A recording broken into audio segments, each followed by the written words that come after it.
Manifesting, manifesting magic. Manifesting, manifesting magic.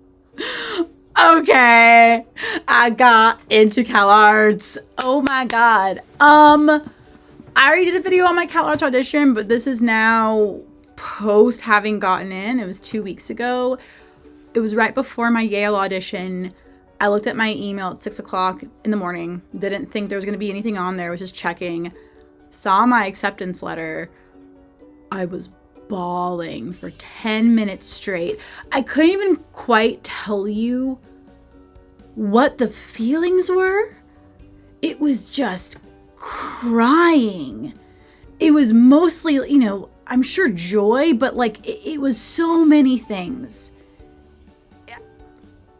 I will talk too long if I try, but I just sobbed for 10 minutes and then went to go do my Yale audition, and I didn't want to tell my partner yet because we were about to go do another audition, and I didn't want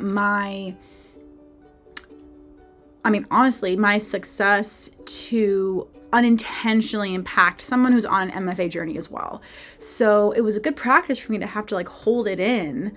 I did either call or text or voice memo my acting coach. Don't remember what I did, but I did tell her, and she gave me lots of love and kudos, so that was good. But yeah, I had to kind of hold it together, not just because of my partner, which was a choice that I made, but because I had another audition, and I was like, the game's not over yet. So yes, this is the school that I want, and we still have to focus. Once the audition process was over, and once I heard back from NYU, because that was my second choice, I had a feeling Yale would be kind of hard. But Yale was probably my third, maybe or my second. I don't know. But once I heard back from NYU, and I just knew for sure that NYU was not going to happen, I just felt this release and this relief, and was like, this is what I want. I felt so at home. I felt so seen. I felt like everything I stand for, I could feel and see reflected back to me. I had the luxury of being able to drive down to Los Angeles and audition at the school. There was freaking, hammocks outside. It is dog friendly. The building was big. I found the audition room where we were going to do it, and they said, you can walk wherever you want. So, because, get there early to drop in, explore. And I found the room and no one was in it. And so I went in there and I danced, I sang a little, I did my monologues. And after about 10 minutes, I was like, okay, I'm being a little anxious, so I'm going to leave.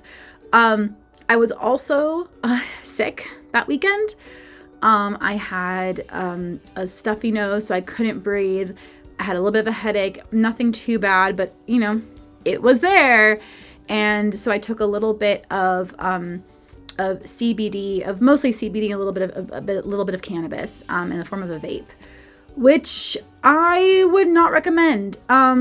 Maybe it would have been better if I would have taken just freaking ibuprofen or something more basic, or just straight CBD. But choices are choices.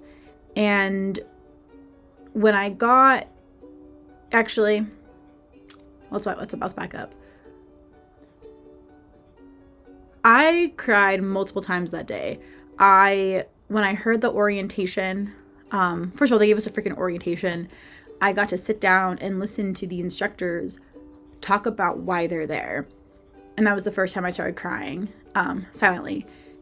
Didn't want to be, it's like that thing of I want you to almost see that I'm crying because I want you to know how much I freaking care, but I also don't want to draw attention to myself.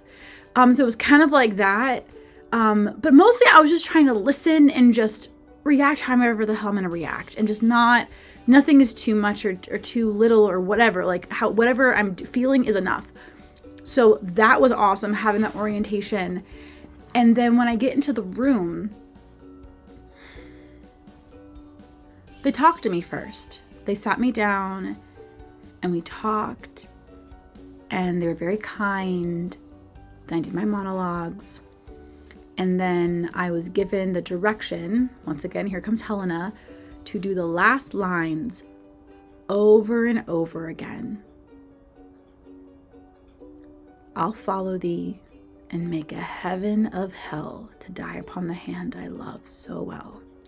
And to do those lines over and over again until they tell me to stop in as many different ways as possible. Like use your body, change the walk, so like whatever.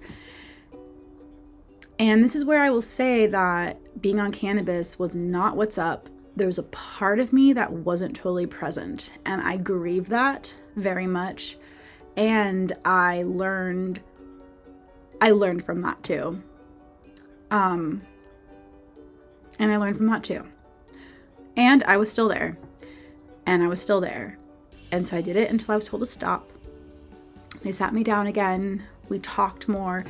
And without talking too fast, I got to say everything that I really wanted a school to hear.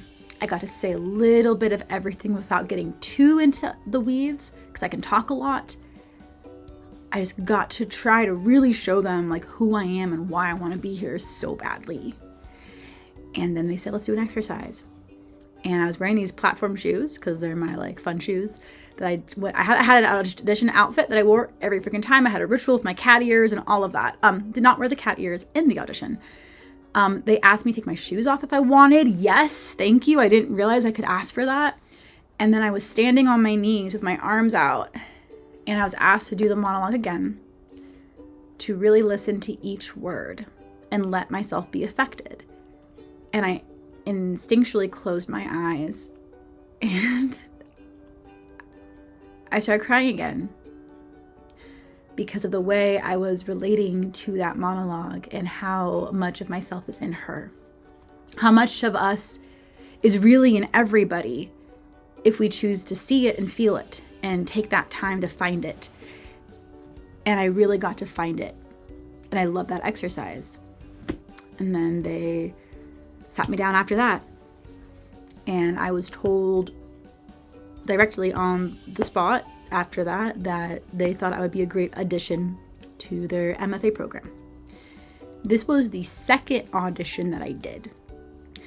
I was kind of done after that. I was like, this is what I want. I want to go to Calarts. Like, this is everything that I feel. Like, I don't know how else to express this.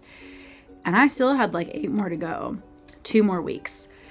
And I had to keep going because even though all of those signs point to yes, and they gave me both of their cards and said to email them and schedule shadowing a class at the school, even though it was so much yes, I am still a person who's like, until I get the official letter, I'm not gonna like celebrate.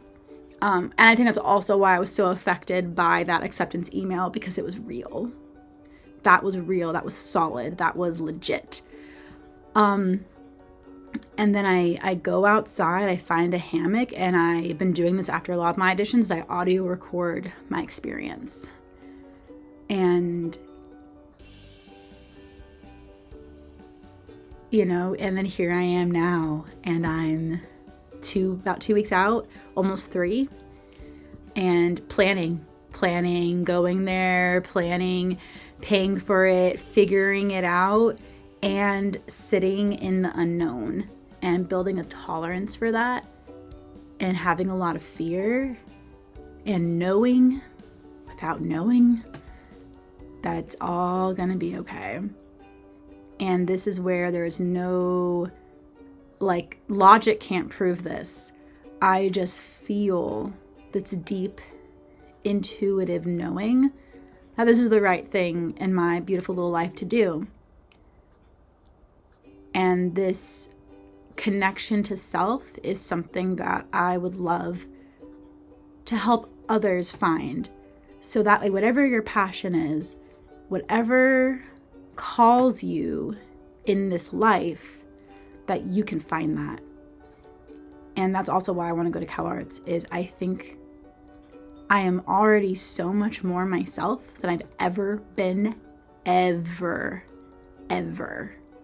Because even as a child, I was around abuse. So this is the first time I've ever been safe and been myself. And I kind of forgot my train of thought.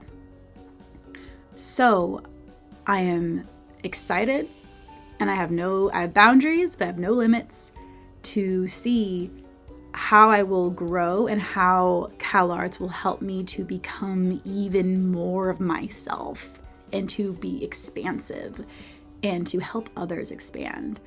I am so freaking ecstatic.